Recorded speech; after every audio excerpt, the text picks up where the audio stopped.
Chapter 1. Coal Dust and Whispers. The rain in the Undercity wasn't rain at all, not really. It was a greasy, sulfuric drizzle, a perpetual mourning shroud clinging to the corrugated iron roofs and the soot-stained brickwork. It smelled of burnt metal, mildew, and desperation, a scent Zane Ignis knew intimately. He shifted the weight of the bellows, the rhythmic push and pull a monotonous counterpoint to the hammering and grinding noises echoing from the Imperial forges beyond the city walls.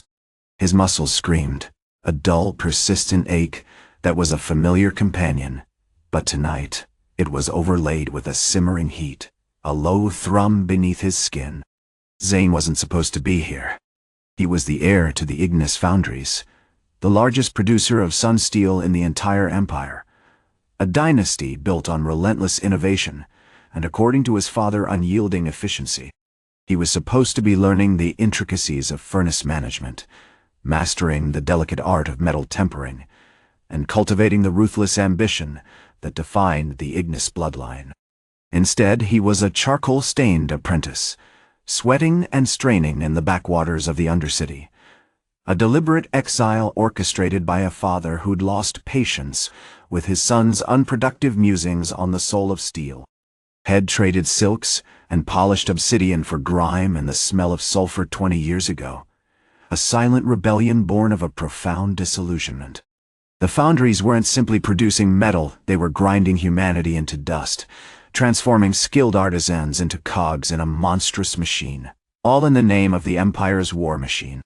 Had witnessed the systematic dismantling of traditions, the scornful dismissal of artistry, and the chilling declaration that flesh is a failure, and laborers are just fuel for the Empire's engine. The foreman, a hulking man named Boren, spat a stream of tobacco juice into the puddle at his feet. "You're wasting your potential, Zane," he grunted, his breath thick with coal dust. "You could be running half the forges, making a fortune. Instead, you're wrestling with this contraption like a frightened rabbit." Zane didn't respond, focusing solely on the bellows. He visualized the molten iron, its incandescent heart pulsing with raw energy. He wasn't just pumping air. He was channeling something, a current, a memory, a dormant power that pulsed within him, waiting to be unleashed. Had learned to suppress it, to mask it beneath a veneer of weary diligence, but tonight, the suppression felt like a cage. The metallic clang of Commander Drax's armor echoed through the workshop, a brutal reminder of his presence. Drax was the architect of the tech-militia that controlled the Undercity, a towering figure of chrome and menace, his body a tapestry of cybernetic enhancements. He and his soldiers were notorious for their testing, a casual cruelty that inflicted pain and humiliation upon anyone deemed substandard. "Ignis," Drax's voice boomed, amplified by a voice modulator built into his helmet. "Still wasting your time, I see. Attempting to mimic a blacksmith's rhythm? A ludicrous pursuit for a man of your lineage." Drax's hand, encased in gleaming chrome, gestured dismissively at Zane's soot-covered face. "You're a fascinating specimen, Ignis. A human furnace, practically begging to be extinguished." Zane ignored him, his movements precise, his focus absolute. He was preparing a batch of sun-steel ingots for a local warship manufacturer, and the work demanded every ounce of his concentration. He felt the familiar heat building within him, a comforting warmth that wasn't entirely unpleasant. He recognized it, of course. It was the dragon's breath, the martial art, a legacy passed down through his family for generations, a secret power that allowed him to manipulate thermal energy. It was a dangerous gift, a volatile inheritance that he kept carefully, desperately hidden. Suddenly, a shadow fell across his workspace. Nia, a slender woman with eyes the color of polished jade and a worn leather apron, entered the workshop carrying a small, reinforced container. "Zane," she said, her voice quiet but firm. "You'll burn yourself tonight. Here. This cooling gel is from the Alchemist's Guild. It's mild, but it'll help." Nia was a scavenger, a resourceful soul who hunted for scrap metal and discarded components in the Undercity, repurposing them into prosthetic limbs for the city's forgotten and injured. She was an anomaly in this environment of ruthless efficiency, a beacon of compassion in a sea of cold metal. She saw something in Zane, a fire-born soul, she called it, a spark of defiance against the Empire's bleak calculations. As Zane accepted the gel, he noticed Drax soldiers were positioning a steam-venting nozzle directly towards his workstation. He instinctively braced himself, anticipating the scalding blast, the casual insult. But it never came. Instead, Drax's voice dripped with sardonic amusement. "Let's see if our fireborn blacksmith can withstand a little encouragement." The hiss of steam erupted, a white wave of scorching heat. Zane didn't flinch. He closed his eyes for a moment, drawing deeply on the dragon's breath, absorbing the heat, feeling it surge through his veins, and then with a controlled burst of energy, he redirected the steam back towards the nozzle, causing it to explode in a shower of sparks and shattered metal. Drax's soldiers recoiled in shock. The heat, emanating from Zane, felt impossibly intense, like staring directly into the heart of a forge. Chapter 2. Echoes of the Forge. The silence following the redirected steam hung thick and heavy, broken only by the sputtering hiss of the damaged nozzle and Drax's choked curse. The soldiers, a collection of chrome and steel faces, shifted uneasily, their laser rifles suddenly feeling inadequate against the raw, untamed power Zane had unleashed. Drax, a towering figure encased in reinforced ceramite plating, stomped towards Zane, his cybernetic eye glowing with an unsettling crimson light. "You insolent wretch," he bellowed, his voice distorted by the vocoder grafted to his throat. "You dare to challenge the authority of the Imperial Protectorate? You are nothing but a contaminant, a spark of chaos in a perfectly calibrated machine." Zane didn't respond, simply continued to meticulously fold the still smoking metal from the nozzle, shaping it with practiced hands. The air around him shimmered, not with heat, but with a subtle distortion, a visual echo of the energy he controlled. He knew provoking Drax was a dangerous game, but the constant humiliation, the casual disregard for his life, had built a reservoir of controlled fury within him. Nia, ever vigilant, moved to position herself between Zane and the commander. "Leave him be, Drax," she said, her voice firm despite the tremor of apprehension in her tone. "As merely repairing his workstation." Drax scoffed, leveling his plasma blade, a shimmering, iridescent weapon at her. "Don't mistake caution for cowardice, scavenger Tor. We're demonstrating the fragility of flesh. It's a lesson, perhaps, you should heed." Suddenly, the rhythmic clang of the blacksmith's hammer ceased. The entire Undercity seemed to hold its breath. Zane was working, yes, but he wasn't simply shaping metal. He was conducting. The air crackled with a barely perceptible energy, metallic scent of the forge intensifying, laced with a faint, intoxicating aroma, something akin to volcanic sulfur and heated copper. He finished shaping the nozzle, a delicate curve designed to deflect heat, and then, without warning, he pivoted, the hammer a blur in his hand. He struck the anvil with a force that resonated through the entire workshop, sending a shower of sparks flying. This wasn't the clumsy, laborious hammering of an apprentice. This was a precision strike, each movement imbued with a deadly grace. Drax, momentarily stunned, took a step back, his cybernetic eye widening. "What trickery is this?" he snarled, raising his plasma blade. But Zane wasn't aiming at Drax. He was aiming at the massive, archaic furnace, dominating the far corner of the workshop, a relic of the Ignis Foundries, pre-automation era. He channeled the dragon's breath, amplifying the furnace's latent heat to a terrifying degree. The metal within began to glow, then blaze, and then, with a deafening roar, the furnace erupted in a miniature, contained inferno. The heat was immediate, intense, and disorienting. The soldiers shielded their eyes, their armor struggling to dissipate the onslaught. The air shimmered violently, bending the light. Zane moved with terrifying speed, dodging the errant blasts of heat, using the flames to create shifting patterns of light and shadow, masking his movements. He wasn't attacking, he was demonstrating. He was demonstrating the raw, untamed power he possessed, a power that dwarfed their engineered weapons. Nia, recognizing the shift in power, quickly produced a small, intricately carved wooden box from her satchel. Inside, nestled in a bed of cooling gel, lay a cluster of shimmering crystals dragons, tear fragments salvaged from a shattered Imperial airship, each imbued with residual thermal energy. She hurled one at the inferno, and a wave of icy cool washed over the flames, momentarily stabilizing the heat, forcing Zane to pause, to regroup. "You're playing a dangerous game, Fireborn," Drax shouted, his voice strained. "This isn't a forge.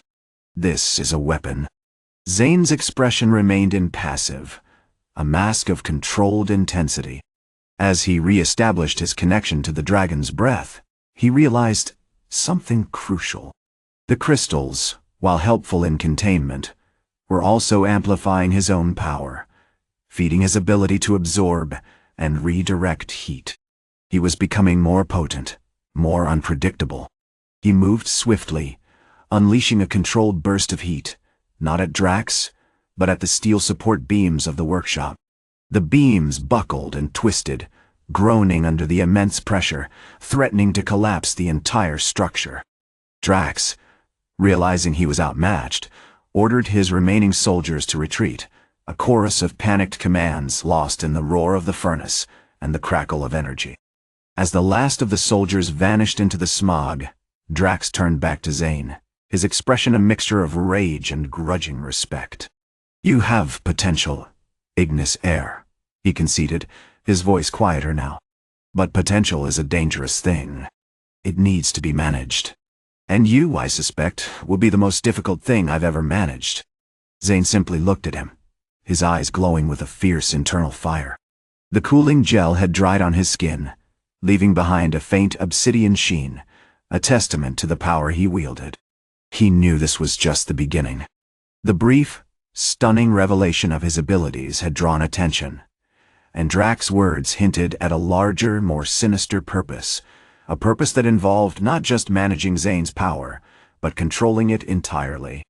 Chapter 3: The Echo of the Forge. The silence that followed Drax's retreat was heavier than the smog that choked the Undercity.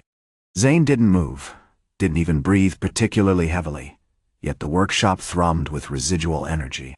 The warped steel groaned softly, a mournful echo of the heat that had momentarily threatened to obliterate it.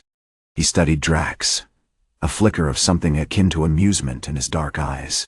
Drax, for his part, remained a study in controlled fury, his cybernetic hand twitching occasionally, as if grappling with the force head just narrowly avoided. "You're right," Zane said, his voice low and resonant, carrying an unnerving weight. "Potential is a dangerous thing. It's why I've been hiding." He gestured around the workshop, the heat still radiating from the blackened metal, for 20 years. "Building my strength, learning to control it, while my father built his empire on the backs of men like you." A low chuckle rumbled in his chest, a sound that seemed to vibrate the very foundations of the building. It wasn't a mocking laugh, but one laced with weary cynicism. "The Ignis Foundries. They don't make things. They consume things. They burn through resources, and people like a dragon's breath. That's why I became a blacksmith. To understand the heart of fire, to learn its control, without needing to wield it as a weapon." Just then, a shadow fell across the doorway. Nia stood there, her face streaked with soot and grime, her remaining arm, the one shed nearly lost, secured with a makeshift brace crafted from salvaged metal and cooling gel. She hadn't moved quickly, but Shed arrived with an unsettlingly calm determination. "You were playing with destruction again, Zane," she said, her voice surprisingly steady. "I heard the echoes from the upper levels. You almost brought the whole place down." Zane turned his gaze to her, a slow, deliberate movement that drew out the intensity of his expression. I was testing the limits, Nia. And you were testing my patience. I assure you, the only damage inflicted tonight was on the egos of the tech-militia. He held out his hand, and a small, perfectly formed sphere of shimmering, solidified heat, a miniature sunblast, rolled from his palm, landing gently in her hand. This is a fragment of what I can achieve. A reminder. Nia examined the sphere, her fingers tracing its contours. It's beautiful, she admitted, a ghost of a smile playing on her lips. But also terrifying. You could burn this entire city to the ground with a thought. Or, Zane replied, a hint of steel entering his voice. I could use it to forge a better one. He rose from his stool, his movements fluid and graceful despite the heavy heat radiating from him. Drax is correct. My potential is dangerous, but it can be harnessed. Used to reshape the world, not to destroy it. As he spoke, something shifted within him. The controlled intensity had been maintaining fractured, replaced by a raw, almost overwhelming surge of power. The obsidian sheen on his skin deepened, swirling like liquid shadow. The cooling gel head applied earlier pulsed, with a deeper, darker heat. The workshop seemed to vibrate with an intensified energy, the warped steel resonating violently. He wasn't consciously controlling it. Not yet.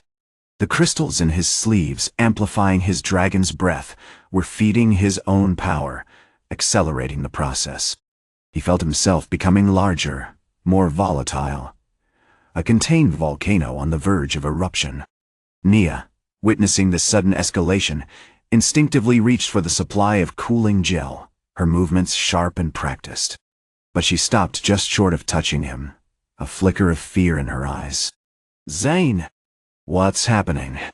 He didn't answer, lost in the surging torrent of heat. He raised his hand, not aiming a deliberate attack, but simply letting the energy flow. A wave of intense heat radiated outwards, not a focused blast, but a pervasive warmth that washed over the entire workshop, distorting the air, making the metal glow with an unbearable brilliance. Then, with a sudden, sharp exhale, he forced the energy back, channeling it into a single devastating pulse. This time, it wasn't aimed at the supports, but at the air itself. The entire workshop filled with a blinding flash of white-hot light, followed by a concussive roar that shattered glass and sent sparks flying. When the light subsided, the workshop was transformed. The steel supports were fused into grotesque, swirling sculptures, yet they remained standing, miraculously intact. The air was thick, with the smell of ozone and burnt metal. And standing in the center of the chaos, his skin glowing with an almost unbearable heat, was Zane, his eyes blazing with an unsettling, predatory light. I believe, he said, his voice now carrying a subtle, dangerous undertone, that we've both underestimated my potential. The words hung in the air, a chilling promise of the reckoning to come. Chapter 4. The Echo of Embers. The silence following Zane's. Revelation was thick, heavier than the smog that perpetually choked the Undercity. Commander Drax, slumped against a fused support beam, his cybernetic arms sparking intermittently, stared at Zane with a mixture of stunned disbelief and burgeoning terror. The militia, a ragged line of men and women clad in the gray fatigues of the tech-militia, were frozen in place, their faces pale beneath the flickering emergency lamps. Even the guards stationed outside the workshop, initially alerted by the sudden burst of energy, were now huddled behind their shields, their weapons lowered. Nia, still clutching the empty cooling gel container, was the first to break the paralysis. She took a shaky step backward, her hand instinctively reaching for the gash in her arm where Drax had almost sliced her apart. The dragon's breath, she whispered, the name sounding alien and impossibly potent on her tongue. It's real. Zane ignored the growing apprehension. He began systematically assessing the damage, not with frantic urgency, but with a detached, almost clinical precision. He wasn't a warrior seeking to inflict pain, he was a craftsman, analyzing a flawed piece of metal, a blacksmith correcting a miscalculation. He casually manipulated the distorted steel sculptures, using his hands to reshape the solidified chaos, as if coaxing the raw energy back into form. "The Solstice Gala," he said, his voice low and deliberate, aimed not at the militia but at Nia. Drax's ambition was a crude ignition, a desperate attempt to prove his worth to the high governors. He didn't understand the potential within me, or the potential within the dragon's breath. He paused, letting the implications settle. He treated me as a tool, a controlled burn. Tonight, I control the flames. Suddenly, a rhythmic thrumming filled the workshop, growing in intensity with each beat. It was the unmistakable sound of the Ignis cruisers descending, colossal metal birds blotting out the already weak sunlight. The Grand CEO, Zane Ignis, a man whose face was permanently etched with the cold calculation of industry, materialized within the workshop, flanked by heavily armed guards. He regarded Zane with an expression of carefully controlled disdain. "Zane Ignis," he said, his voice amplified by a built-in speaker in his helmet. "You have disgraced the name of the Ignis Foundries. You have indulged in reckless displays of power, endangering the stability of the Empire." He gestured towards Drax, who was now being dragged away by two guards, his cybernetic arms strapped to a wheeled cart. This aberration must be punished." Zane remained impassive, his eyes fixed on his father. The air around him continued to shimmer with residual heat, a testament to the raw energy he wielded. "Punishment," he said, his voice laced with icy sarcasm, "is a crude instrument. A controlled burn is far more effective." He glanced at Nia, a subtle acknowledgement of her presence, before turning his attention back to his father. Zane Ignis, clearly unnerved by his son's composure and the sheer force of the dragon's breath, took a hesitant step forward. "You misunderstand, son," he said, attempting a tone of paternal concern. "The foundries provide. We provide the strength, the innovation, the technology that fuels the Empire. Your abilities are a distraction, a dangerous anomaly." "Distraction?" Zane's hand rose, and a tendril of heat curled around his fingers, forming a shimmering, almost sentient flame. It danced and pulsed, reflecting the predatory gleam in his eyes. "I provide the means to dismantle the Empire's foundations, father.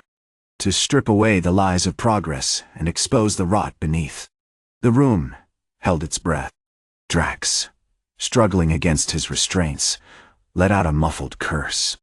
The militia, even the most hardened veterans, felt a primal fear grip their hearts. Nia, her fear slowly giving way to a strange, unsettling fascination, recognized a profound shift in Zane. The hesitant, almost apologetic blacksmith she had grown to respect was gone, replaced by something ancient, powerful, and utterly terrifying. She understood now that Zane wasn't merely harnessing the dragon's breath, he was becoming it. Zane Ignis, sensing the shift in the room's atmosphere, attempted to regain control.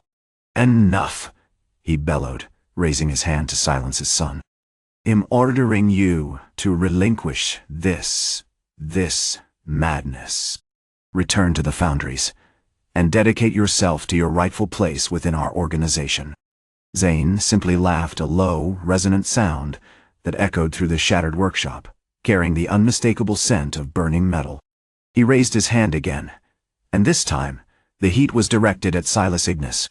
Not a searing blast, but a carefully controlled wave, intense enough to momentarily disrupt the CEO's focus, causing him to stumble backward, nearly falling into a pile of fused steel. "The foundations," Zane said, his voice dripping with venom, "are already crumbling, father. It's time to collect the fragments." The true reckoning had begun. The fire god, hidden within the soot-stained skin of a blacksmith, was rising. Chapter 5. The Forge of Echoes. The air in the Ignis Foundries, Main hall hung thick with the smell of ozone and burnt oil, a sharp counterpoint to the lingering scent of Nias cooling gels. Zane Ignis, visibly shaken and clutching his chest, sat rigidly in a reinforced chair, surrounded by a rapidly diminishing contingent of militiamen who had moments before been pillars of unwavering loyalty, now shuffling around with haunted expressions. Zane, meanwhile, moved with a predatory grace amongst the shattered remains of the workshop, the sun-steel glow faintly radiating from his hands as he meticulously assessed the damage. "You are a disgrace, a stain upon the Ignis name," Silas spat, his face flushed with fury. "You wield power you do not understand, disrupting the natural order, indulging in barbaric displays." Zane didn't respond directly. Instead, he began to work, his movements fluid and precise, shaping a sheet of sun-steel with a casual flick of his wrist. Sparks showered around him, momentarily illuminating the cavernous hall, revealing intricate patterns etched onto the metal ancient dragon motifs that seemed to writhe and shift in the flickering light. "The natural order you speak of, Father," Zane said, his voice laced with icy amusement, "is built on the exploitation of the very people who fuel your empire. You built this dynasty on the backs of those who burned and toiled in the Undercity, and you call that natural?" He finished the piece, a perfectly symmetrical razor-sharp blade, and held it up, the sun-steel absorbing the ambient light, giving it an almost unnervingly intelligent appearance. "This," he announced, turning to face Silas, "is not a weapon of destruction. It's a tool of reckoning." Silas, regaining some of his composure, barked an order. "Guards! Secure him!" But the guards hesitated. The air thrummed with an energy that defied explanation. Several of them, visibly uncomfortable, shifted their weight, glancing nervously at Zane's glowing hands. The transformation had undergone the raw, terrifying power unleashed during the Solstice Gala had left an indelible mark. They weren't just facing a rebellious son, they were confronting something far older, far more fundamental. Zane simply smiled, a chilling expression that didn't reach his eyes. "You'd rather arrest your own heir, Silas." How tragically predictable. With a sudden explosive movement, he unleashed a focused burst of thermal energy. Not a violent blast, but a wave of searing heat that instantly melted through the restraints binding him. The process wasn't painful for Zane, merely a momentary shift in his internal temperature, a flicker of the dragon within. Chaos erupted. The militia, caught completely off guard, scrambled for cover, their energy weapons useless against Zane's innate resilience. He moved with breathtaking speed, utilizing the surrounding machinery, a colossal hammer, a pneumatic press as impromptu weapons, manipulating the force of their operation to create localized shockwaves. He wasn't seeking to kill, he was demonstrating the absolute dominance of the dragon's breath, revealing the fragile nature of their steel and their carefully constructed order. Nia, having cautiously approached the scene, used her knowledge of the machinery to guide Zane, feeding him information about pressure points and potential vulnerabilities. She recognized that he wasn't simply fighting, he was conducting a surgical examination of the Foundry's defenses, uncovering the weaknesses hidden within their incredibly complex, technologically advanced systems. "The reactor core is overloaded, Father," Zane stated, his voice amplified by the echoing hall. "You plan to incinerate this district, to erase the evidence of your crimes. You've forgotten that even the most advanced technology can be countered by the most primal force." Silas, now a cornered and desperate figure, lunged forward with a shock pistol. Zane effortlessly deflected the blast with a shield of shimmering heat, instantly vaporizing the weapon and sending a gout of steam directly at Silas. He recoiled, coughing and sputtering, momentarily blinded. As Silas struggled to regain his sight, Zane seized the opportunity, his movements becoming increasingly frenzied, bordering on ecstatic. He began to weave intricate patterns with his hands, manipulating the heat around him with almost impossible precision. The temperature in the hall rose dramatically, causing the metal to warp and buckle. "This isn't your foundry, Father," Zane roared, his voice vibrating with the raw power of the dragon's breath. "It's a forge of echoes, built on the suffering of countless souls. It's time for it to be silenced." Suddenly, the entire hall began to shudder violently. The walls groaned. The machinery whirred uncontrollably, and the sun steel began to glow with an even brighter intensity. It wasn't just a display of power. It was a fundamental shift in the space itself, as if the very fabric of reality was being reshaped by Zane's control over thermal energy. He was not merely a warrior, he was a conduit, channeling the ancient power of the dragon's breath to unravel the foundations of the Ignis Empire. Nia, observing this, realized with a chilling certainty that Zane wasn't just seeking revenge. He was laying the groundwork for something far more profound, a transformation that would redefine the balance of power in the world. The reckoning, she understood, had only just begun. Chapter 6. The Crucible of Remembrance. The silence after Zane's outburst in the Grand CEO's hall wasn't a peaceful one. It was thick with the residual hum of displaced energy, the metallic tang of warped sun steel, and a palpable sense of disbelief. The High Governors, a collection of powdered faces and nervous silk robes, remained frozen, their eyes darting between Zane and the visibly shaken CEO, Lord Zane Ignis. Theron, a man built of arrogance and solidified ambition, stood pale and sweating, his tailored crimson robes stained with a greasy residue that clung to the edges like a dark omen. Zane, however, remained a whirlwind of controlled chaos. He continued his intricate manipulations of the thermal energy, now focusing on the room itself. The air shimmered, not just with heat, but with echoes. Phantom images of the Foundry's creation flickered into existence. A young Theron, barely a boy, arguing with his father over the acquisition of a rare vein of volcanic ore. Shadowy figures, overseeing the brutal slave labor that fueled the early days of the Ignis dynasty, and fleeting glimpses of explosions, accidents, and the relentless forging of... "These aren't just walls, Father," Zane said, his voice dropping to a low rumble. "They're inscribed with the memories of every soul who ever poured their sweat and blood into this place, and they're screaming to be released." Nia, standing just outside the perimeter of the altered space, watched with a growing unease. The room wasn't simply reacting to Zane's power, it was remembering it. The shimmering heat intensified, drawing out fragments of the past like ghostly projections, and Zane seemed to be subtly influencing them, shaping the echoes, intensifying the negative emotions woven into the very structure. Suddenly, a wave of icy air slammed into the hall, a stark counterpoint to the oppressive heat radiating from Zane. The echoes faltered, the flickering images dissolving into static. He had severed the connection, but the effect lingered. A profound sense of melancholy settled over the room, a collective grief palpable enough to choke on. Lord Theron, finally breaking free from his paralysis, shouted, "Stop this madness, Zane Ignis!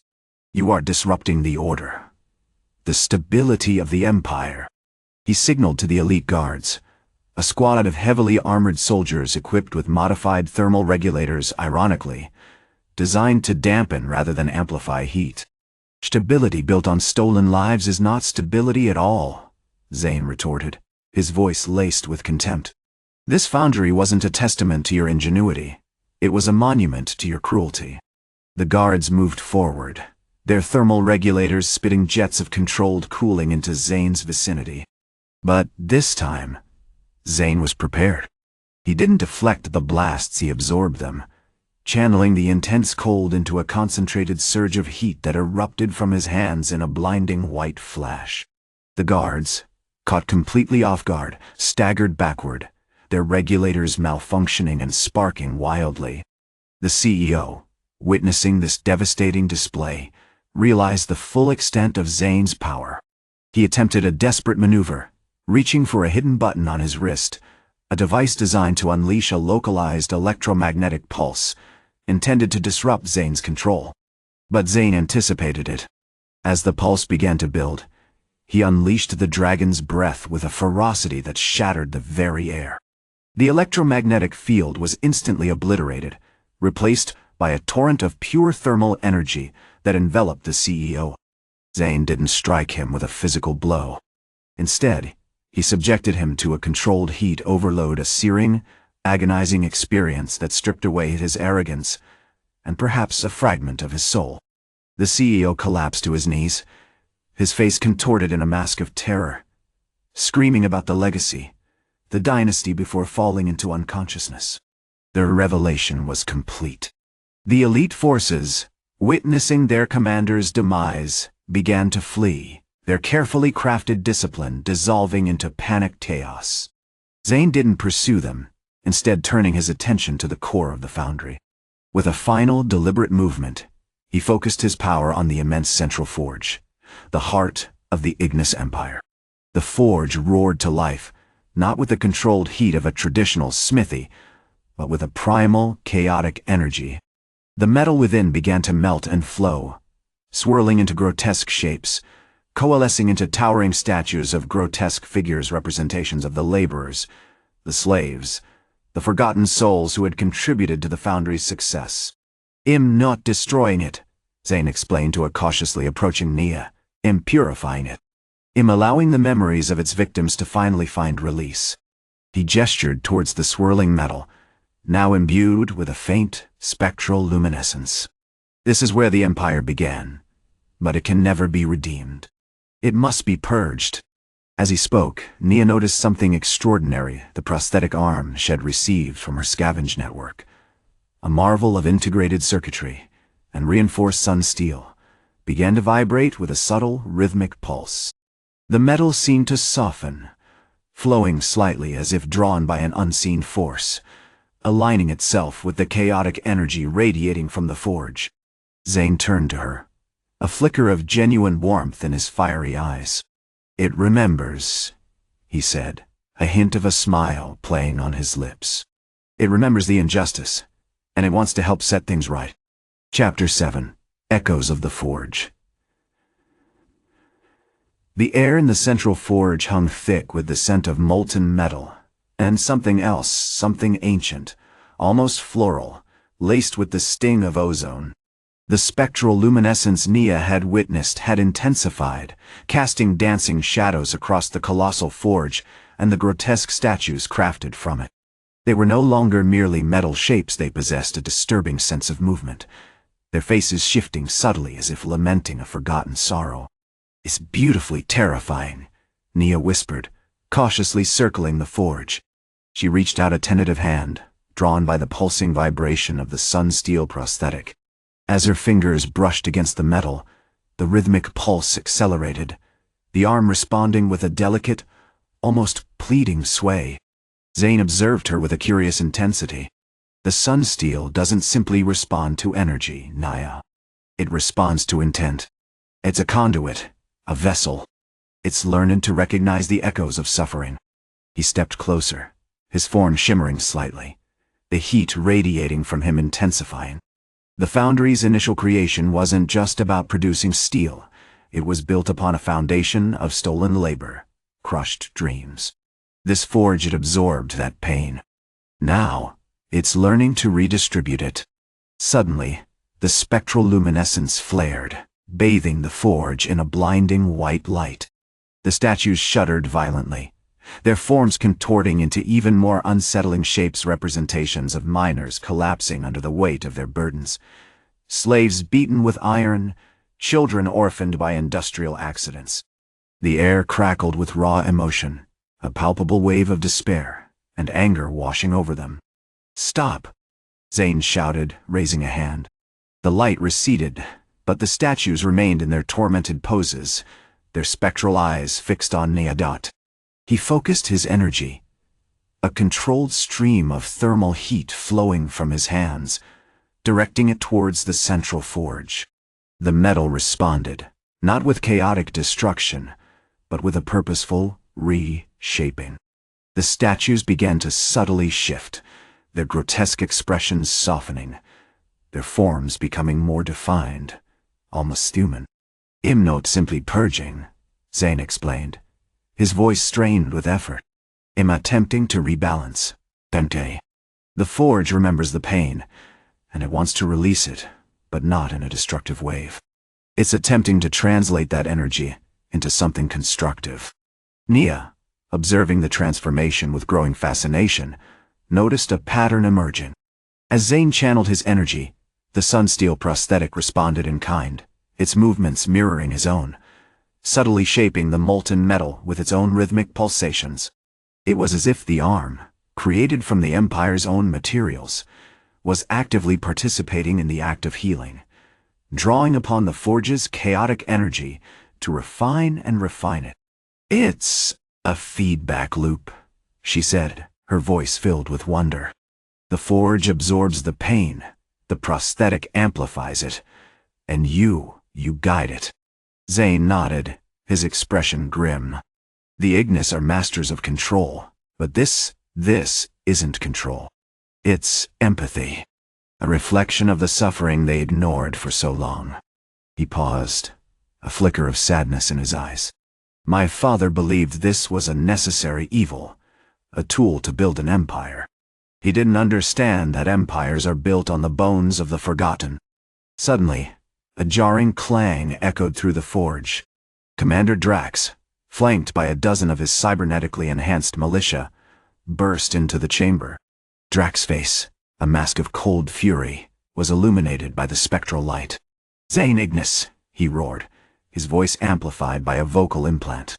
"You've defied the High Governors. You've tampered with the forge.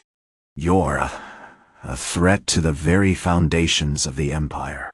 Drax raised his plasma blade, aimed directly at Zane. "Your empathy will end here." Before Zane could react, the sunsteel prosthetic in Is' hand flared with an intense white light. It launched itself forward with incredible speed, intercepting Drax's plasma blade with a resounding clang.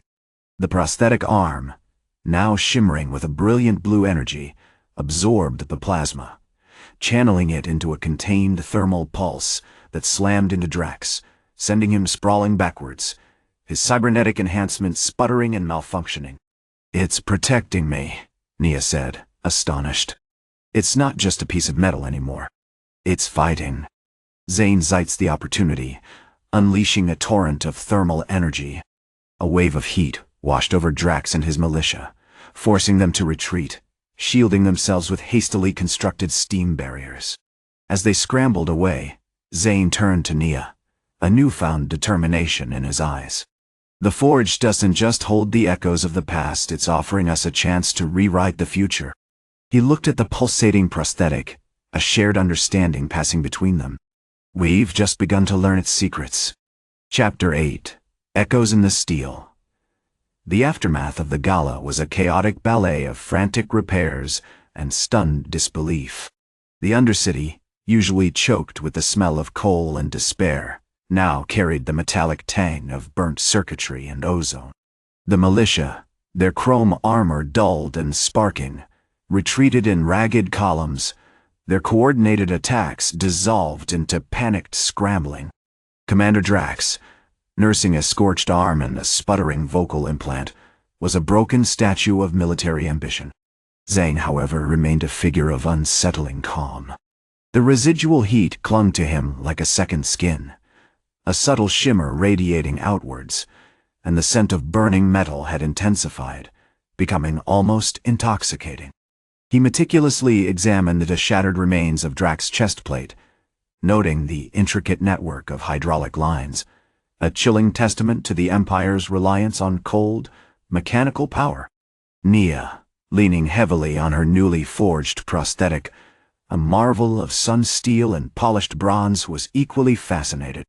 The arm, a testament to her ingenuity, now pulsed with a faint blue luminescence, a lingering echo of the energy that had deflected Drax's plasma blade. She ran a hand over the smooth, cool surface, feeling the strange, almost sentient vibration. "It's responding to my thoughts," she whispered, her voice laced with wonder. "It remembers the fight. It remembers him." The Grand CEO, Lord Zane Ignis, arrived with the unmistakable arrival of the Ignis heavy cruiser's colossal vessels of gleaming sun steel, blotting out the already gloomy sky. He was a man of meticulously sculpted power, his face etched with the cold logic of industry, his eyes the color of molten gold. He bowed deeply before Zane, a gesture dripping with calculated respect. "My son," he stated, his voice devoid of warmth, "you have caused a significant disruption. Your demonstration of power was deeply concerning." Zane didn't respond immediately. He used the moment to observe his father, noting the subtle hesitation in his movements, the barely concealed disdain. The CEO's pronouncements were carefully calibrated, designed to control and manipulate, just like the machinery he oversaw. "The Empire is built on order, efficiency," Zane continued, gesturing towards the fleeing militia. "Your actions represent a dangerous deviation. However," he paused, a flicker of something almost like pride crossing his features, "your control over the dragon's breath, it is a remarkable anomaly. We must understand it. We must control it." Before Zane could issue further commands, Zane stepped forward, his voice surprisingly resonant, carrying an undercurrent of steel. "Control is an illusion, Father. The only true strength lies in understanding. This anomaly, as you call it, is not a weapon to be mastered, but a power to be honored." He gestured towards the recovering Nia and the pulsing prosthetic arm. "It's learning, adapting. It's showing us something the Empire has forgotten: the potential for harmony, not just domination." This display of defiance, this rejection of his father's cold calculations, visibly shocked Zane. He signaled to his lieutenants, and a squad of heavily armored guards approached, surrounding Zane and Nia. "Seize them," Zane commanded. "They are to be taken to the central research facility for interrogation and evaluation." That's when the prosthetic arm moved, not with a calculated burst of energy, but with a deliberate, almost graceful motion. It shot forward, disabling two guards with precisely aimed thermal pulses, each impacting with the force of a collapsing building. The metallic clang of the arm meeting steel echoed through the ruined chamber, followed by the horrified screams of the remaining soldiers. Zane realized he was no longer simply a participant in a confrontation. The prosthetic arm was evolving, becoming an extension of his will, a conduit for the dragon's breath, a furious sentient response to the Empire's tyranny. He focused his energy, channeling the heat through the arm, unleashing a shimmering wave that dispersed the remaining guards, forcing them to retreat.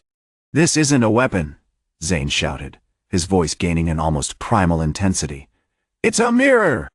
It reflects the darkness of your ambitions, and it's offering us a way to break free."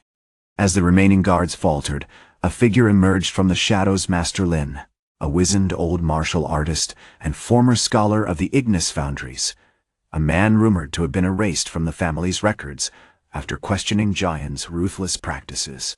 He moved with an astonishing speed and fluidity, utilizing techniques that seemed to defy the very laws of physics. He swiftly disabled another guard with a swift targeted strike, disarming him with a honed blade of tempered steel. "The dragon's breath doesn't belong to the Ignis," Lin declared, his voice raspy with age but filled with unwavering conviction. "It belongs to the people, to those who seek balance, to those who refuse to be consumed." Looking at the stunned faces of his guards and the increasingly powerful prosthetic arm, Zane knew this was only the beginning. The Empire hadn't simply broken a blacksmith's spec, they had awakened a force that threatened to unravel their carefully constructed world. And he, with the help of a humble scavenger and a sentient piece of sun steel, was determined to lead the charge. Chapter 9. Echoes of the Forge. The aftermath of the Solstice Gala was a controlled chaos. The Ignis cruisers, colossal behemoths of polished steel and roaring thermal engines, hung in the smog-choked sky, a visible manifestation of Zane's sudden power. The elite militia, utterly routed and demoralized, were being rounded up and, as Zane had decreed, reassigned to the deepest mines of the Foundries, a fate far more brutal than any physical punishment. Commander Drax, stripped of his gleaming cybernetics and now covered in grime, was a broken figure, diligently pumping bellows alongside a dozen terrified recruits. Zane, however, was focused on Nia. He stood beside her, now in a makeshift workshop, built into the ruins of the reactor, the air still thick with the metallic tang of disrupted energy. The shimmering prosthetic arm Shed received, forged from sun steel and pulsing with a subtle warmth, was undergoing a diagnostic scan, a device Master Lin had cobbled together from salvaged technology and ancient Ignis schematics. "The energy signature is remarkable," Lin said, adjusting a delicate array of crystals. "It's not just the raw heat, Zane. It's a resonance, a key. The dragon's breath isn't merely about harnessing thermal energy. It's about understanding its flow, its rhythm." He glanced up, his eyes, surprisingly sharp despite his age, fixed on Zane. "Your lineage is ancient, far older than even the Ignis themselves. The dragon's breath was originally cultivated by a sect dedicated to controlling the very forces of creation, a force deemed too volatile for the Empire's ambitions." Nia, her new prosthetic arm whirring softly, watched Zane with a cautious fascination. "You're saying my cooling gels weren't just a kindness, but a form of calibration?" Zane nodded grimly. "They were a desperate attempt to stabilize the resonance. Your empathy, your understanding of fragility, it was a vital counterpoint to the raw power you were channeling. The dragon's breath demands a partner, someone who can sense its fluctuations and guide its expression." Suddenly, the air shimmered again, not with the destructive heat of the supernova state, but with a concentrated, almost musical hum. Master Lin stiffened, his hand instinctively reaching for a small, intricately carved jade amulet hanging around his neck. "The resonance is intensifying," he warned. "Something is responding to your actions, Zane. The Empire's sensors are detecting a disruption in the thermal grids, a cascade effect emanating from the Undercity." Before Zane could react, the ground beneath them trembled. Not a violent tremor, but a low, insistent vibration, like a giant's heartbeat. Cracks spiderwebbed across the ruined concrete, and from the depths of the collapsed reactor, a plume of iridescent steam began to rise. From the steam coalesced a figure, a young man, barely more than a boy, clad in soot-stained rags and wielding a crude, hand-forged staff. He moved with an uncanny grace, a fluid, almost predatory movement that suggested years of brutal training. Around his wrist, a shimmering band of obsidian pulsed with the same inner light as Zane's arm. "You've awakened the echoes," the boy said, his voice a low growl, laced with the same furious energy Zane had experienced during his supernova state. "The Foundry's legacy isn't just steel, it's fire, and the fire remembers." This was Jian, Zane's younger cousin, a prodigy within the Ignis Foundries who, like Zane, had grown disillusioned with his family's ruthlessly pragmatic approach to power. He was a skilled practitioner of a variant of the dragon's breath, honed through years of secret training within the Foundries' deepest labs, a variant far more aggressive and uncontrolled than Zane's own. Had been sent by his father, Grand CEO Elias Ignis, to neutralize the threat, a euphemism for annihilation. "You will regret defying the Ignis," Jian snarled, raising his staff, sparks flying from its tip. "This balance you speak of is chaos. You are a disease, a corruption that must be purged." Zane stepped forward, his sun-steel arm radiating heat. "You see only destruction, Giant. I am not seeking to destroy, but to build, to heal." The two brothers faced each other, the air crackling with the potential for a devastating clash. Lin, drawing upon centuries of martial knowledge, moved between them, deflecting Jian's initial attacks with expertly timed blocks and counterstrikes. He didn't engage in a direct fight, but instead used his movements to disrupt Jian's rhythm, forcing him to expend energy, and exposing his vulnerabilities. Nia, watching the escalating conflict, understood that this wasn't just a fight between two men, but a clash between two philosophies, two embodiments of the dragon's breath. As Jian launched a furious assault, channeling a torrent of searing heat, Zane responded, not with an explosion of raw power, but with a controlled pulse of energy, a mirror reflecting Jian's aggression back at him. The effect was disorienting, causing Jian to falter, momentarily stunned by the concentrated force of his own power. "The key isn't strength, Jian," Zane shouted, his voice echoing with the primal intensity of the dragon's breath. "It's understanding." Chapter 10. Echoes of the Forge. The stillness after the Solstice Gallus destruction settled over the Undercity, like a suffocating shroud. Thick with the smell of burnt metal and something acridly sweet, the lingering scent of Zane's unleashed power. The Ignis cruisers, behemoths of polished steel and controlled fire, hung in the bruised purple sky, silent observers of the scene below. Grand CEO Ignis Ignis, a man sculpted from glacial composure and oiled leather, approached Zane with an almost unsettling grace, his face a mask of calculated concern. "Son," he said, his voice a low rumble, "I admit my initial assessment was flawed.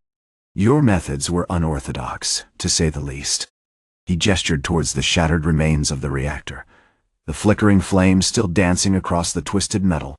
"However, the results are undeniable. The Undercity is safe. The threat to the Empire's stability is neutralized." Zane stood amidst the devastation, his clothes reduced to ash-stained rags, his skin still faintly radiating heat. He regarded his father with an expression that was equal parts weary and resolute. "Neutralized, or simply contained?" he asked, the question hanging heavy in the air. "You dispatched Commander Drax with a brutal efficiency, but you failed to address the root of the problem, the callous disregard for human life that permeates this empire." Ignis Ignis' jaw tightened, but he didn't respond immediately. Instead, he signaled to a contingent of heavily armored Ignis guards, who efficiently began collecting the wreckage and securing the perimeter. He turned back to Zane, a flicker of something akin to reluctant admiration in his eyes. "You have demonstrated a prodigious aptitude for the dragon's breath, a talent that could have been useful." "Useful to whom?" Zane countered, his gaze sweeping over the assembled guards. "To feed the machine? To bolster the Empire's war efforts? I choose a different path, father." The air shifted, charged with a tension that wasn't entirely of Zane's making. Lin, Zane's elder brother, remained across the clearing, his movements slow and deliberate, observing the exchange with an unnerving stillness. He hadn't engaged directly, but his presence was a silent, watchful weight. Suddenly, a sharp, metallic clang echoed through the ruins. A small, nimble figure, Nia, darted into the clearing, her face smudged with soot, carrying a small, intricately crafted device made of salvaged metal and polished jade. She wasn't carrying a weapon, but she held it with a fierce intensity. "I've detected a residual energy signature, Grand CEO," she announced, her voice strained. "A significant concentration of thermal flux, radiating from beneath the rubble. It's remarkably similar to the supernova state you witnessed." Ignis Ignis frowned, his meticulously groomed features betraying a flicker of alarm. Impossible. The flow was completely extinguished. Before he could issue further commands, Zane moved. It wasn't a burst of explosive power, not a dramatic display of the dragon's breath. Instead, he knelt beside the collapsed section of the reactor, carefully manipulating the debris with a precision that belied the raw power he possessed. With a few calculated movements, he created a small, controlled fissure in the scorched metal, and from within, a faint, shimmering heat began to emanate. "The dragon's breath doesn't simply reside within me, father," Zane said, his voice calm but firm. "It's an echo of the energy itself, a resonance that can be amplified, focused, understood." He began to channel the thermal energy, not into a destructive blast, but into a precise, almost surgical pulse. The fissure widened, and a column of pure, white-hot flame erupted from the core, not in a roaring inferno, but in a contained, shimmering arc. The effect was immediate and unsettling. Lin, who had been motionless until now, moved with blinding speed. He executed a series of intricate blocks and parries, deflecting the concentrated flame with seemingly impossible precision. But it wasn't just defense. Lin was actively absorbing the energy, channeling it into a swirling vortex around his staff. "You are attempting to harness the dragon's breath," Lin said, his voice tight with controlled fury. "A dangerous endeavor, brother. You risk becoming consumed by the fire." Zane didn't respond directly. He continued to refine the pulse, shaping the thermal energy with an almost intuitive understanding. Then he paused, and with a single deliberate movement, he redirected the energy not outwards, but backwards, channeling it directly into Lin's staff. The effect was devastating. Lin recoiled, his face contorted in pain as a searing wave of heat washed over him. He stumbled back, momentarily disoriented, his movements sluggish and uncoordinated. "The key isn't strength, Giant," Zane echoed, the words imbued with the primal intensity of the dragon's breath. "It's understanding." Ignis watched in stunned silence, the initial arrogance in his expression replaced by a growing apprehension. He understood, with a chilling clarity, that his son was not simply a weapon to be wielded. He was something far more profound, a living embodiment of the very force he sought to control. The reckoning had begun, not with a clash of steel, but with the echo of a forge. Chapter 11. The serpents coiled the air in the central forge, hung thick with the scent of cooling metal and ozone. Zane hadn't spoken since the exchange with Lin, lost in the complex calculations of energy manipulation. Ignis, sweating despite the cavern's perpetual heat, paced restlessly, his tailored silk robes stained with soot. He observed his son, a figure of controlled chaos amidst the ordered clang of the hammer and anvil, with a mixture of fear and grudging respect. You nearly incinerated him," Elias finally managed, his voice strained. "That was reckless. The dragon's breath is not a toy, Zane. It is a weapon of unimaginable power, one that could destroy everything we've built." Zane didn't break his concentration. He continued to meticulously shape the molten steel, coaxing it into a delicate filigree that resembled a coiled serpent, a subtle nod to the art he practiced.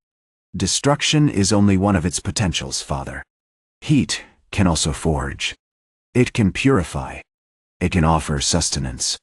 Nia, her face smeared with grime but her eyes sharp and assessing, moved silently amongst the apprentices, adjusting the airflow of the bellows with a practiced hand. She'd been observing the exchange with a quiet intensity, her mechanical arm the masterpiece of sun steel and intricate gears, a silent testament to her own resilience and her burgeoning understanding of Zane's power. "He's learning, isn't he?" Elias said, his voice edged with suspicion. "Learning to wield a power he doesn't understand. This obsession with the Undercity, with these scavengers and their pitiful attempts to survive, it's a dangerous distraction." "It's not an obsession, Father," Zane replied, his voice low and deliberate. "Et me handi wand. It's a responsibility. The Ignis Foundries provided the materials for many of these people's suffering, for the degradation of their lives. I believe it's my responsibility to ensure that the power we create isn't used to perpetuate that suffering." He paused, carefully hammering a tiny scale onto the serpent's head. "The elite don't see the consequences of their designs, of their relentless pursuit of efficiency. They value only what they can quantify: metal, energy, profit. They have forgotten what it means to be human." Suddenly, a low hiss cut through the rhythmic clang of the forge. A single, iridescent scale detached itself from the serpent-shaped filigree and floated gently to the floor, pulsing with a faint internal light. This wasn't simply a byproduct of the heat. It was a manifestation of the dragon's breath, a condensed echo of the energy Zane had channeled. Lin, who had remained silently observing from the shadows, moved with unnerving speed. He didn't attack, didn't even attempt to retrieve the scale. Instead, he extended a hand, his movements precise and deliberate, and gathered the scale into his palm. As he did, a faint, shimmering aura enveloped his hand, and his eyes widened in a moment of profound understanding. "The flow, it's not just about force," Lin said. His voice altered, infused with a new resonance. "It's about connection. You aren't merely channeling the heat, Zane. You are becoming the heat. You are merging with the dragon's breath, listening to its rhythm, understanding its intent." Zane Ignis recoiled, clutching his chest. "Stop this. You're corrupting him. He's losing himself in that primal instinct." Zane finally turned, his eyes now shimmering with the hues of molten gold fixed on his father. "I am not losing myself, father. I am finding myself. The dragon's breath isn't a chaotic force, it's a reflection of balance, of the constant exchange between creation and destruction. You fear it because you have forgotten that balance. You believe that control is paramount, but true mastery lies in understanding."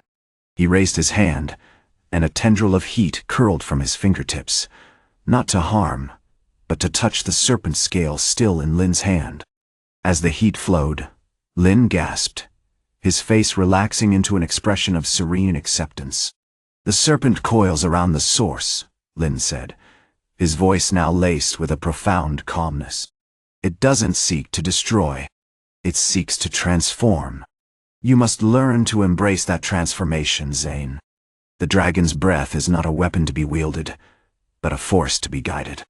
Zane Ignis stared at his son, at Lin, at the shimmering scale, and then, with a choked sob, he slumped to his knees. He understood, with a terrifying finality, that he wasn't fighting a son, he was confronting a future.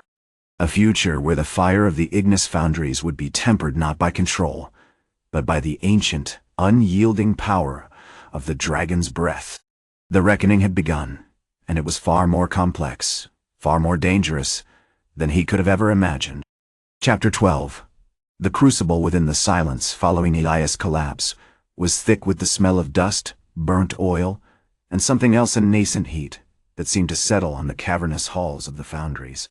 Zane stood motionless, the gold in his eyes slowly receding, replaced by a deeper, almost bruised, amber. He felt lighter, emptied of a burden he hadn't realized had carried for so long. Lin, his face still radiating tranquility, approached him cautiously. "The shift is complete, Master Zane," Lin said, his voice a low murmur. "The serpent's influence has withdrawn. You now perceive the dragon's breath, not as a violent eruption, but as a controlled burn, a necessary purification." Zane nodded, taking a step towards the vast furnaces, the rhythmic clang of hammers now resonating differently. He no longer saw the potential for destruction, but the opportunity for creation. It is not about domination then, but about harmonization. Elias, slowly regaining his composure, approached, his face etched with a raw, unsettling vulnerability. He wasn't the cold, calculating CEO Zane had grown to despise.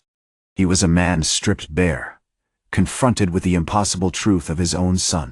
I sought to protect you from this power.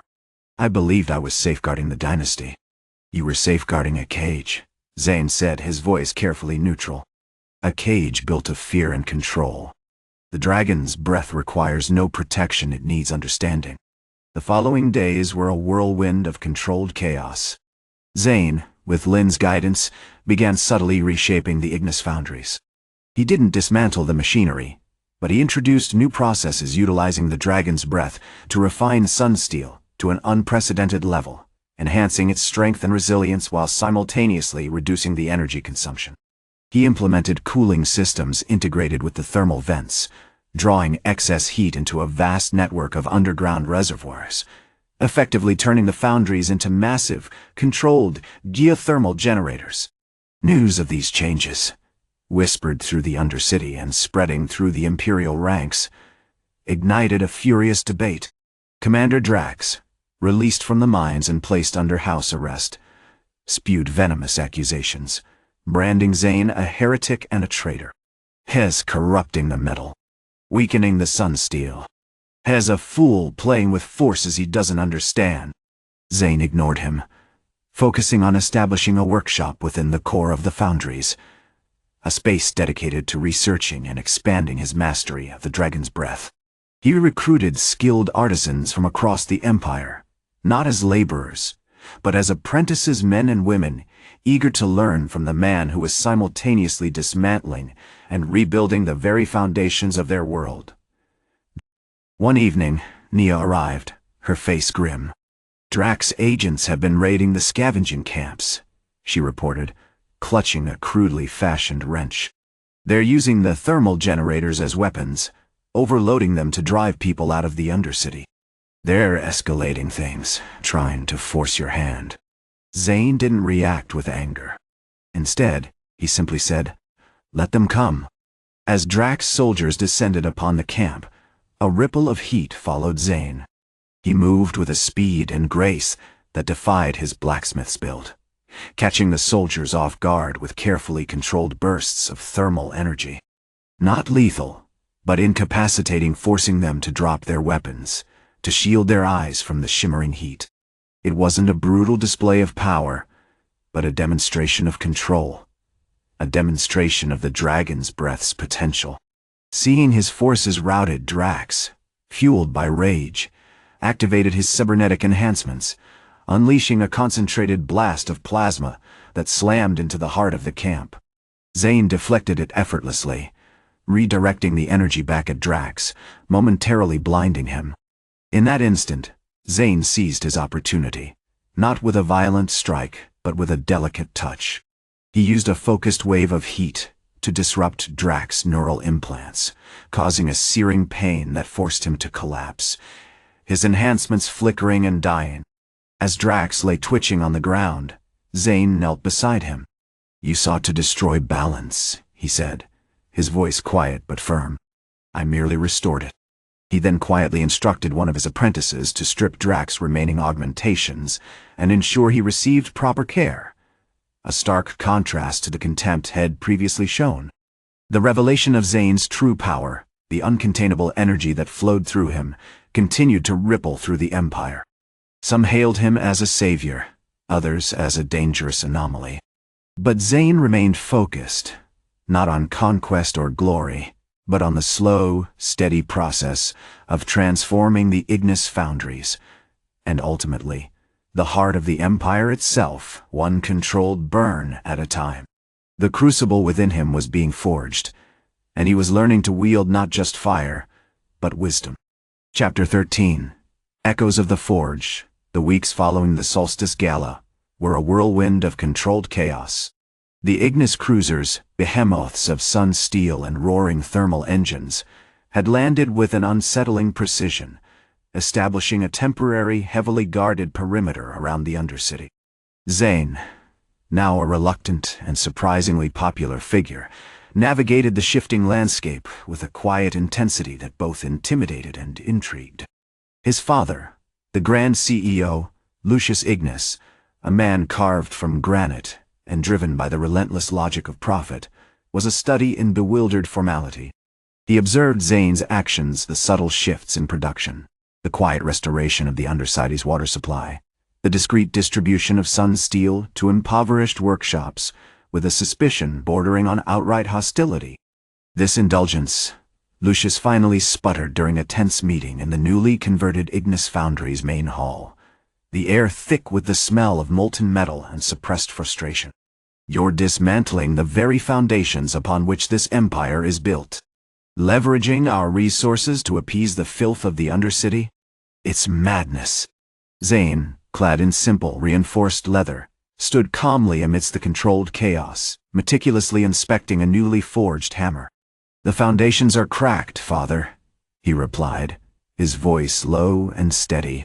"They were built on the backs of those who bled in the heat." A foundation built on exploitation cannot stand. The high governors, initially skeptical, were now watching with wary fascination. They'd witnessed firsthand the raw, terrifying potential of the dragon's breath, the way Zane could manipulate thermal energy with an unnerving grace. The reports flooding in from the Undercity were equally compelling: improved living conditions, a burgeoning artisan community, and a dramatic decrease in violence, all attributed to Zane's benevolent influence. Nia, meanwhile, was flourishing in her new role as head of the nascent medical research center, a surprisingly elegant space carved out of the Foundry's former scrapyard. The state-of-the-art equipment, crafted from sun steel and powered by carefully channeled thermal energy, was already producing incredible results. Shed established a rigorous program of research into burn treatment, utilizing the cooling gels Shed painstakingly perfected, but now supplemented with Zane's direct input and the Foundry's metallurgical expertise. She was also subtly gathering information: the technological advancements, the military strategies, the very structure of the Empire, meticulously documenting everything with a small, repurposed data slate.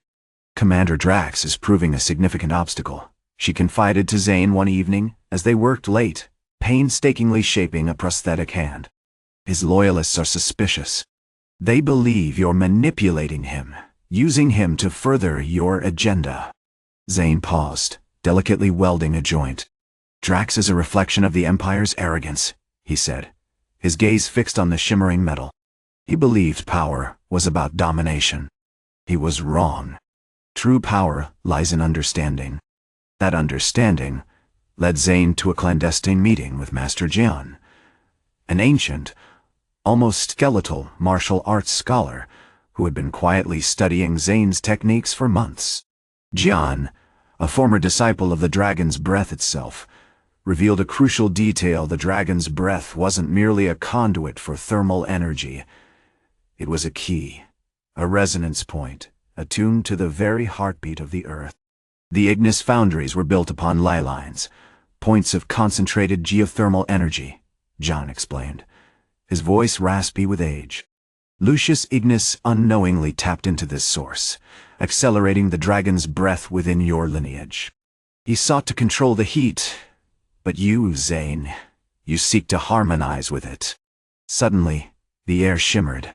A faint, rhythmic thrumming resonated through the foundry, intensifying as Zane focused.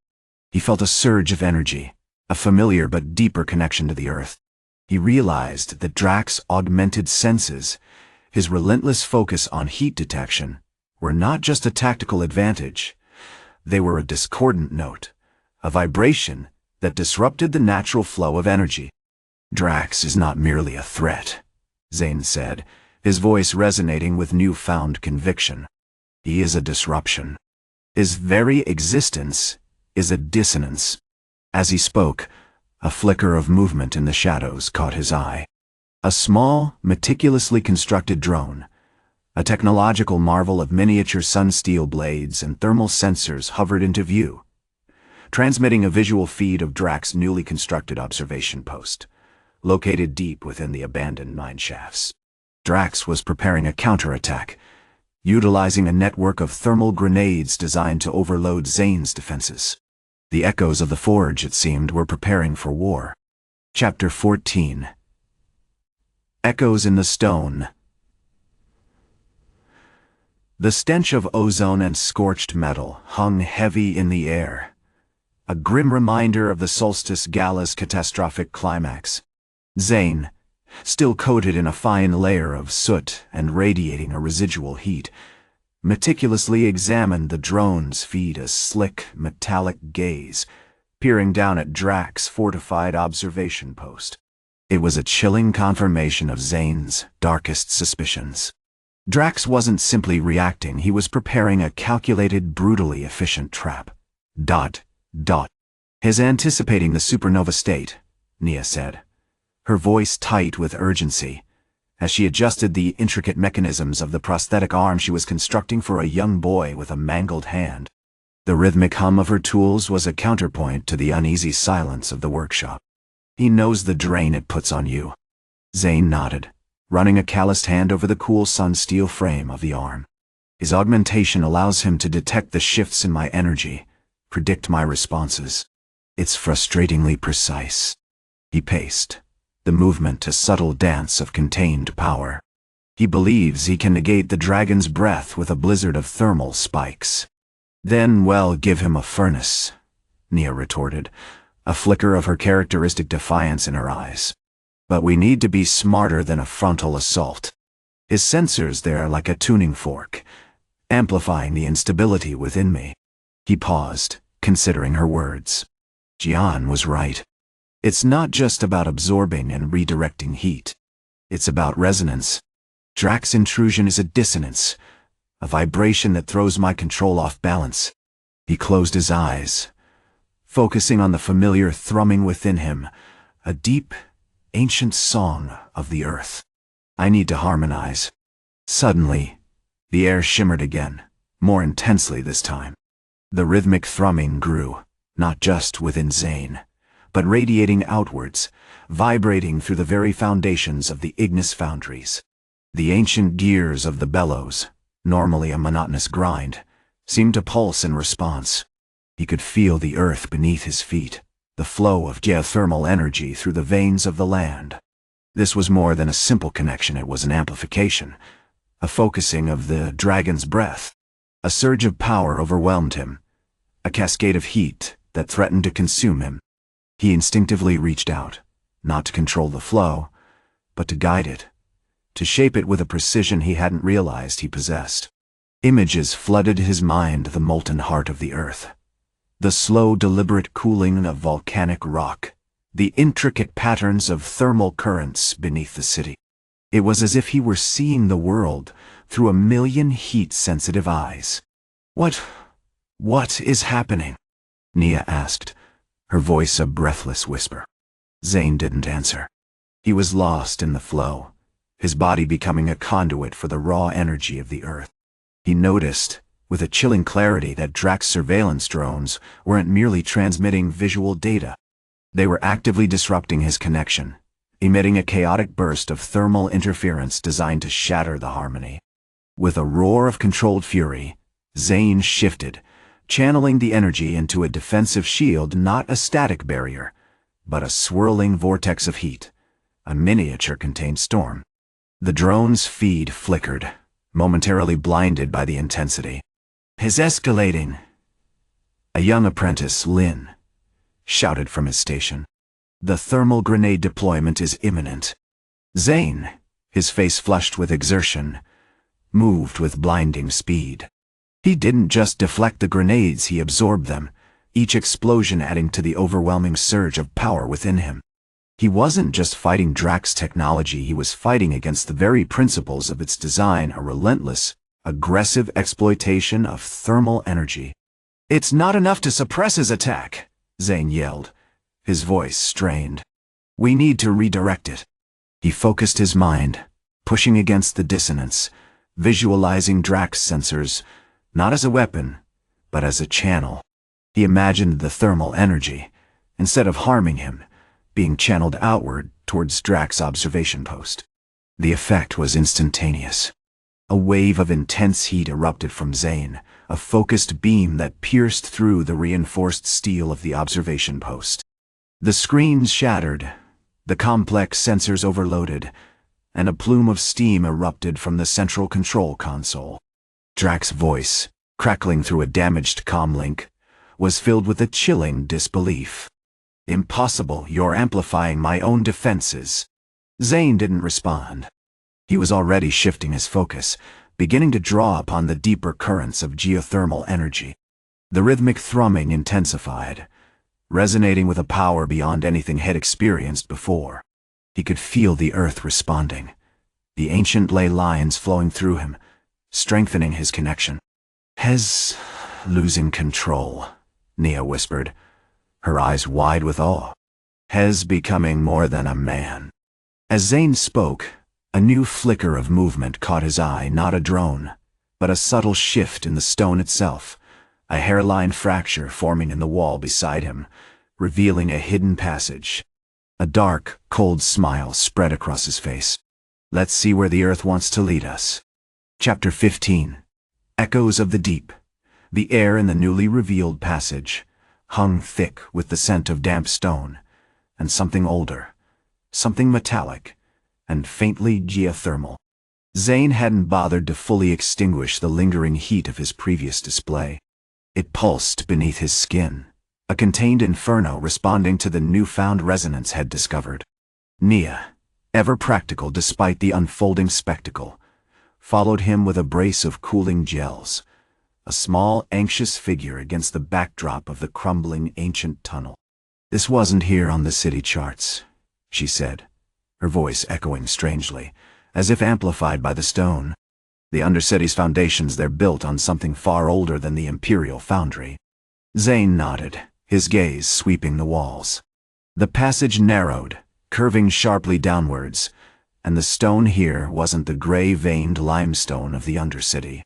It was a volcanic rock, dark and speckled with veins of shimmering obsidian, radiating a subtle warmth. He reached out, his fingers tracing the surface, feeling the earth's heartbeat beneath his hand. The rhythmic thrumming had felt earlier, magnified tenfold, resonated powerfully through his body, not as a forced exertion, but as a harmonious extension of his own power. "This isn't just geothermal," he murmured. "It's ancestral. The Ignis Foundries weren't built on nothing, Nia. They were built on a vein of power, a forgotten forge of the dragon's breath." Suddenly, the ground shifted beneath their feet. A tremor, more violent than any they'd felt before, rippled through the tunnel. Loose stones tumbled from the ceiling, and a low groan echoed from the depths. Zane reacted instinctively, extending his hands, channeling the thermal energy into a protective shield. The air shimmered with heat, pushing back the collapsing debris. "The earth doesn't like being disturbed," he said, his voice strained but controlled. This passage wasn't meant to be found. As the tremors subsided, they noticed something etched into the wall, a colossal mural, miraculously preserved by the geothermal warmth. It depicted a figure, humanoid but clearly not entirely human, wielding a weapon that resembled a stylized dragon's head.